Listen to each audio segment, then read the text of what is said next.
Olá, eu sou Márcia Sickel e esse é o Diálogo Saudável. Nesse podcast nós falamos sobre tudo que pode tornar a vida das pessoas melhor.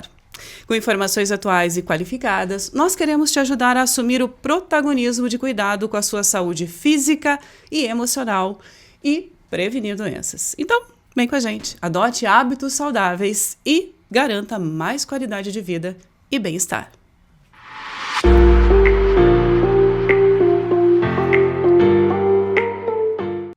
No episódio de hoje, nós vamos falar sobre essa doença que, embora seja frequentemente associada ao envelhecimento, não é apenas consequência da idade.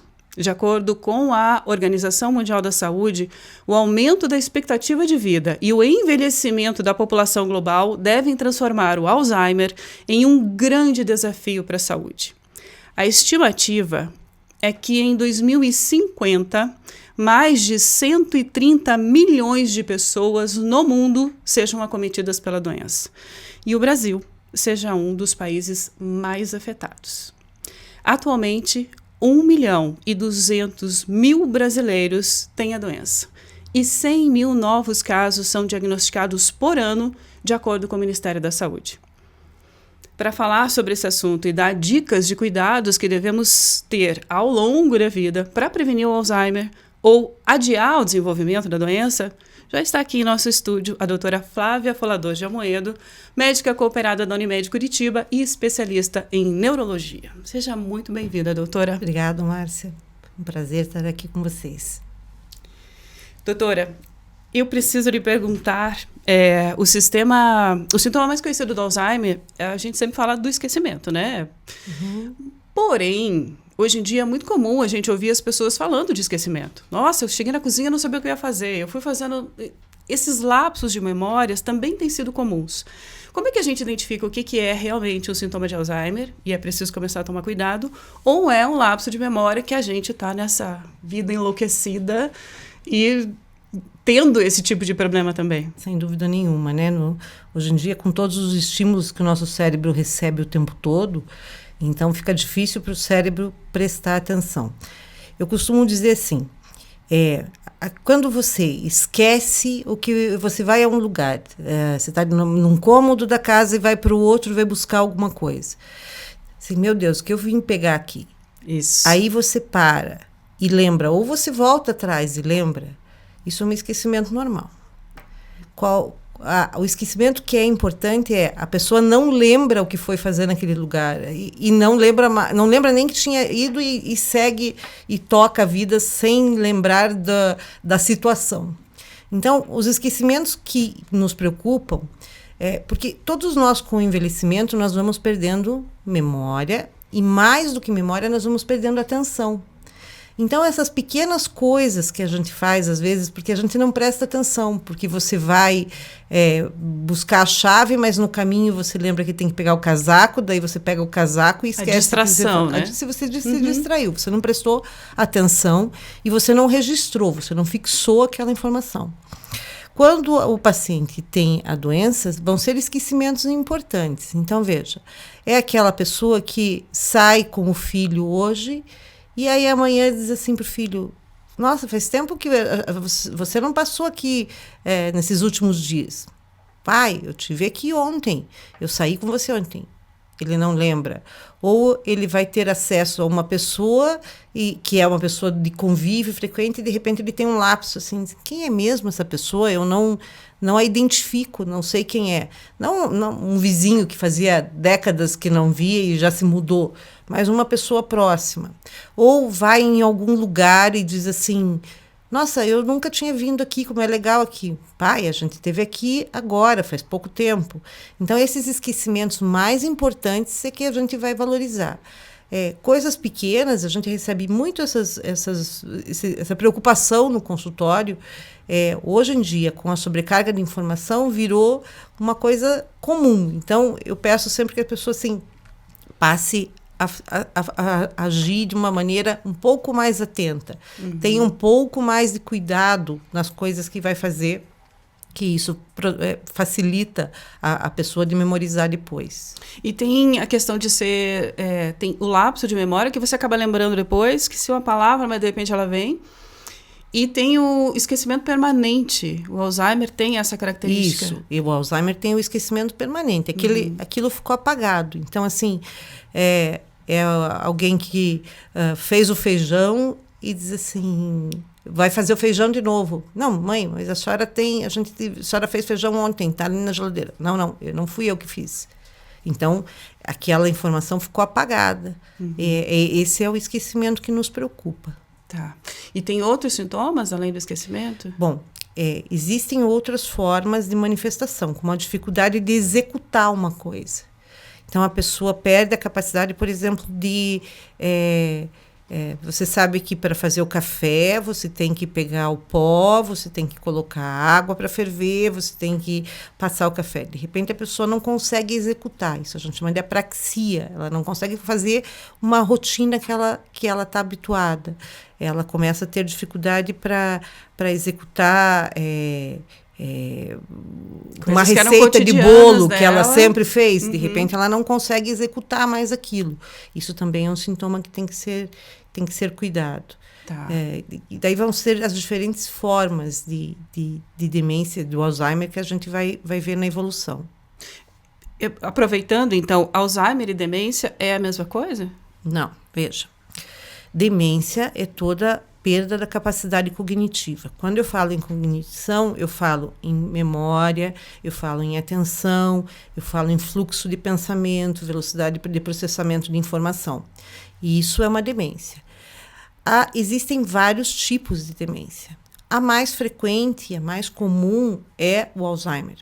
Mas a gente tem demências vasculares, demências por corpos de Levy, são uma série de doenças. Inclusive, existem demências curáveis, tá? Tratáveis.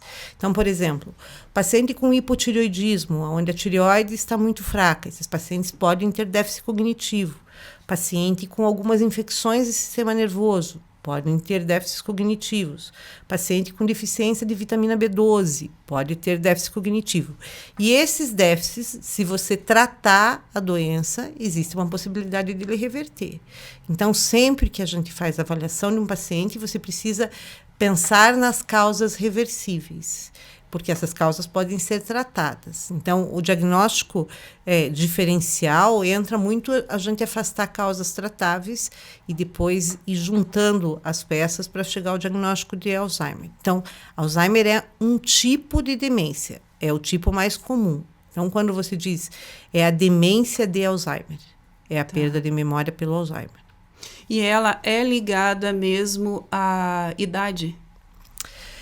Assim, existem casos de demência precoce, pacientes na faixa de 40 e 50 anos, são os casos, graças a Deus, muito raros, não são comuns, mas à medida que envelhecemos, a incidência do Alzheimer aumenta. O Alzheimer, o mecanismo dele é o acúmulo de algumas proteínas dentro do cérebro. Por uma série de situações, aquelas proteínas vão acumulando e vão ou matando o neurônio ou não deixando os neurônios se comunicarem. Esse é o mecanismo da doença. É uma característica. Existem outras doenças, por exemplo, as demências vasculares, onde são pequenos derrames, pequenos infartozinhos cerebrais que vão fazer o paciente ter uma perda cognitiva. Então, o mecanismo de ação é que difere um pouco para cada uma. E aí a evolução vai ser diferente para cada uma também. E o que causa? A doença é hereditária, é genética? Tem fatores que levam a? Sim. Então, assim, existem fatores genéticos muito bem definidos. Assim, e cada vez nós descobrimos novos genes que são causadores. Existem, inclusive, testes genéticos, né? Que são hoje uma questão ética para a gente pensar. Veja, muitos pacientes, muitos familiares nos procuram dizendo assim, meu pai teve Alzheimer, meu tio teve Alzheimer, meu avô teve, eu quero fazer testes para ver se eu tenho. Nesse momento, a medicina não tem nenhum tipo de tratamento para esses pacientes. Nós não temos nada para assim, você tem o gene, você começa a tomar o remédio para evitar que você tenha a doença. Então, você vai fazer esse teste genético para você pensar que você tem uma chance de desenvolver se nós não podemos tratar. E viver nessa ansiedade, né? E aí você morre por outra doença antes, ou você não desenvolve a doença. Ou cada vez que você esquecer a carteira ou a chave, você vai sofrer desesperadamente porque a tua doença começou. Então, existe uma questão ética muito, muito pesada nisso e a gente orienta, tem que conversar com os familiares. Então, existem as famílias que têm pessoas com doença de Alzheimer, têm mais chance de desenvolver do que uma família que não tem. Mas existem em associação com outras coisas. Mas, falando ainda da família, existem chances, não necessariamente. Você pode ter, por exemplo, o seu pai tem, e você tem 3 irmãos, um tem o gene, o outro não tem. Isso. Não é um gene que se manifesta em todos os familiares. Certo. Não é um gene com uma penetrância, uma manifestação presente em todas as pessoas. Existe uma série de outras coisas. Uhum. Veja, existem fatores que a gente chama dos fatores de risco, tá? Então, vamos lá. Hipertensão, diabetes, dislipidemia, que é colesterol ou triglicerídeos aumentados. Por quê? Essas doenças favorecem a ter pequenos derrames, comprometimento da microcirculação cerebral, favorece desenvolver. Pessoas de baixa escolaridade. Então, a gente sabe que acima de 8 anos de escolaridade parece ser um fator de proteção. Porque você aumenta as conexões cerebrais à medida que você estuda, e isso parece ser uma proteção. Que sensacional. Falar mais de uma língua é um fator de proteção. A obesidade é um fator que favorece o desenvolvimento. O isolamento social é um fator, então pessoas muito isoladas têm mais chance de desenvolver. A perda de audição é considerado um fator de risco, então isso eu acho que vale a pena quem estiver nos assistindo valorizar quando a gente vê um familiar um idoso que começa a perder a audição, tem que ser valorizado, tem que ser buscado um tratamento. Mas isso é um sintoma do Alzheimer ou isso é consequência? Não, isso não é um sintoma, isso é um fator de risco para desenvolver a doença. Certo. A pessoa que não escuta, o cérebro tem outros estímulos, o cérebro perde o estímulo.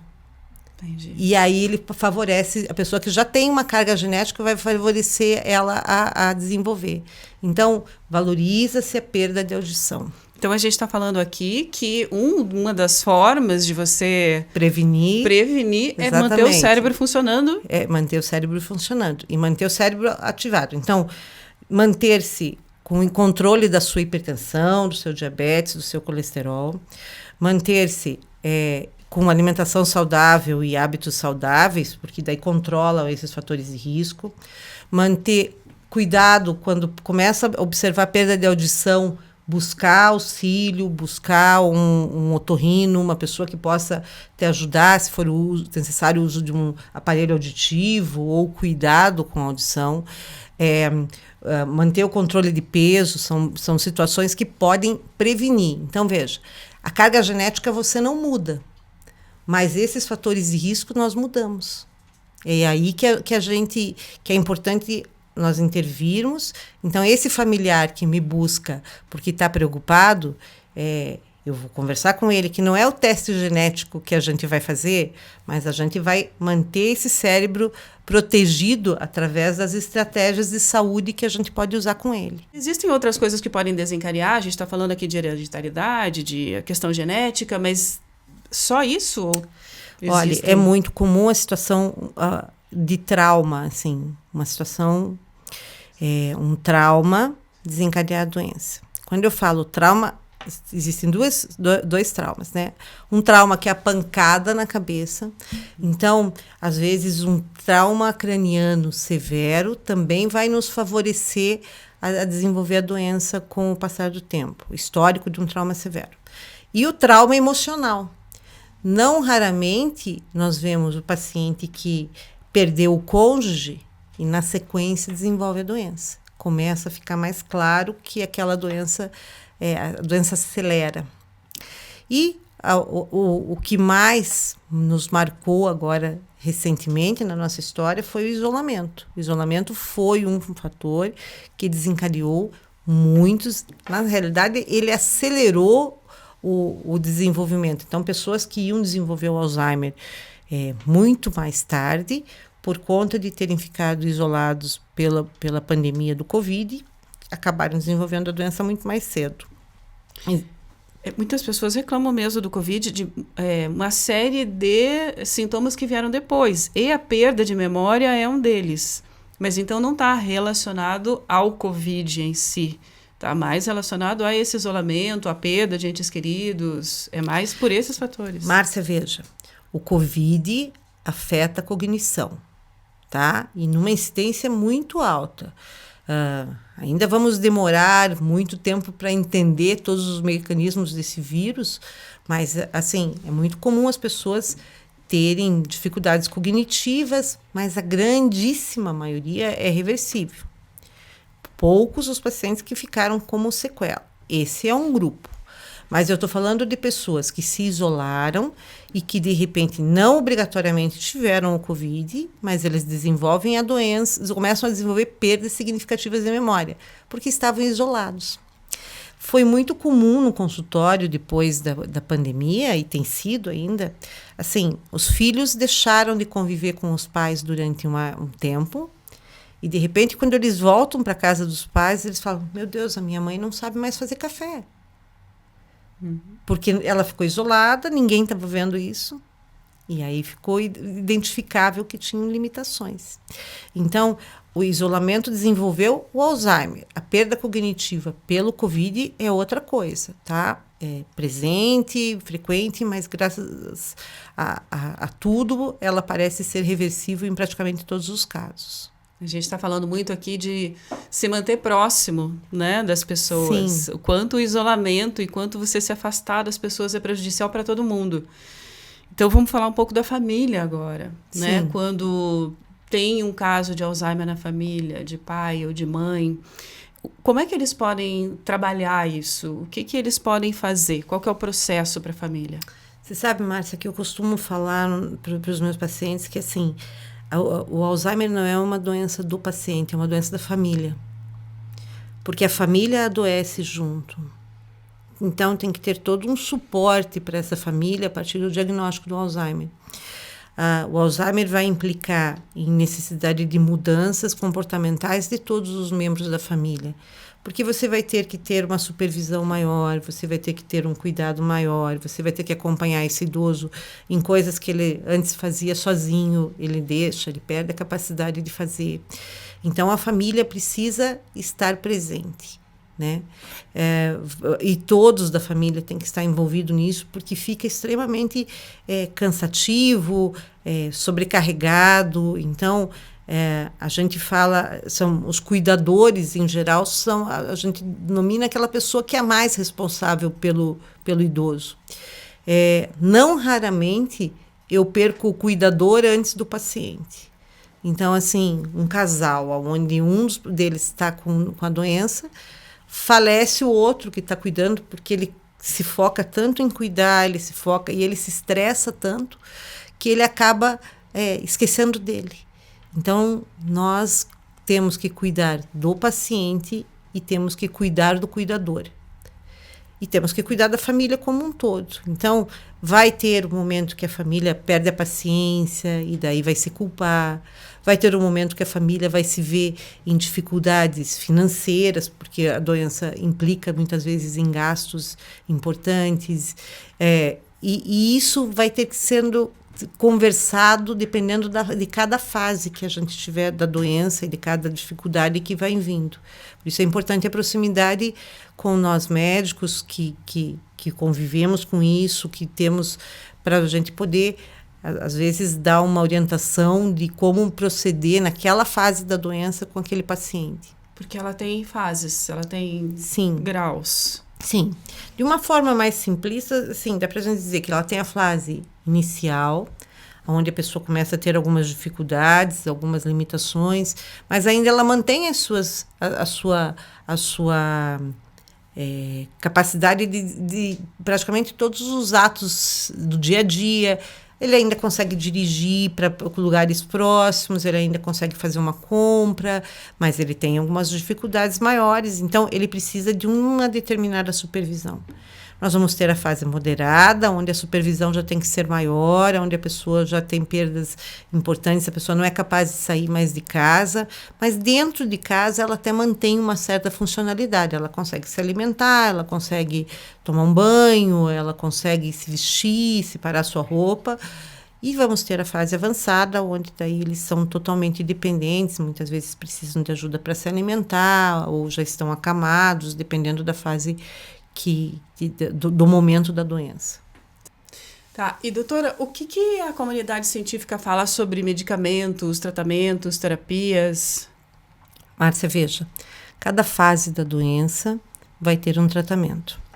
Então, o diagnóstico precoce é importante. No diagnóstico precoce, nós conseguimos começar a intervenção medicamentosa, com estimulação, com segmento. É importante estarmos alertas no diagnóstico precoce.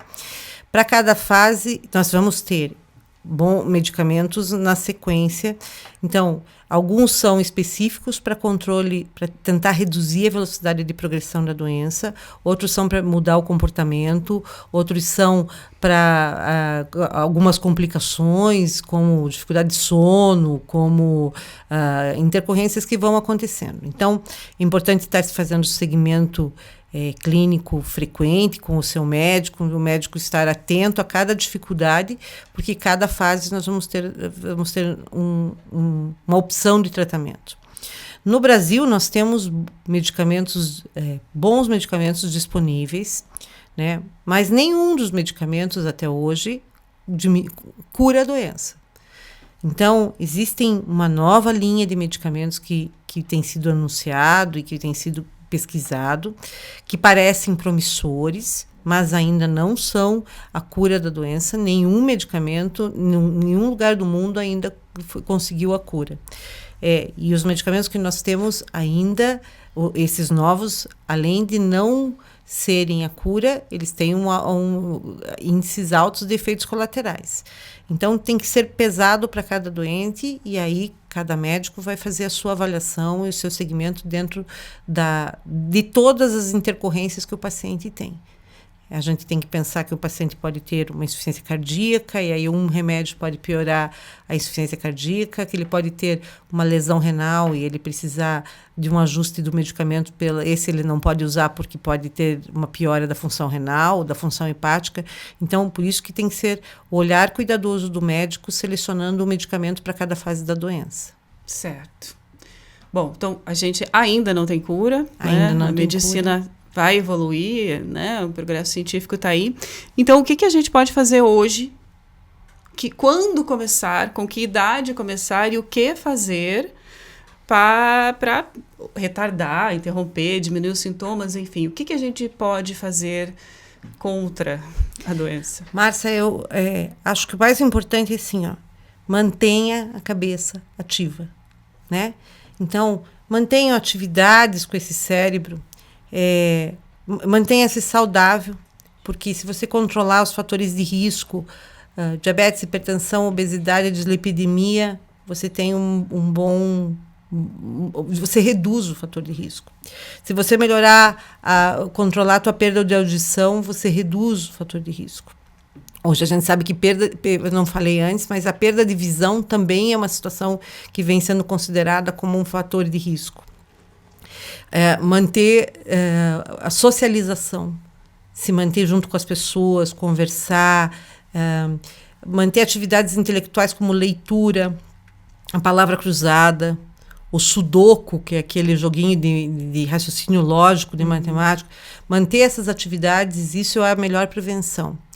Nós temos, hoje existem pesquisas na área de uma coisa que chama-se zonas azuis. As zonas azuis foram áreas do mundo onde se descobriu que as pessoas tinham menos envelhecimento, o envelhecimento era mais saudável, elas desenvolviam menos o Alzheimer e também outras doenças. E as coisas que se viu que essas pessoas dessas regiões faziam era se manter ativos, se manter bem, não se jogar no sofá, não vestir o pijama e ir para o sofá depois da aposentadoria.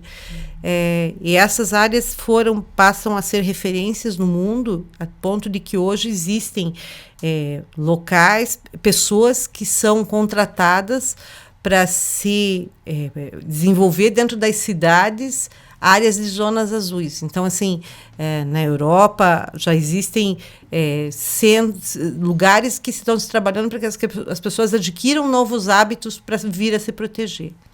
Então, acho que é manter a cabeça ativa. Que maravilhoso. Então, aquela velha história.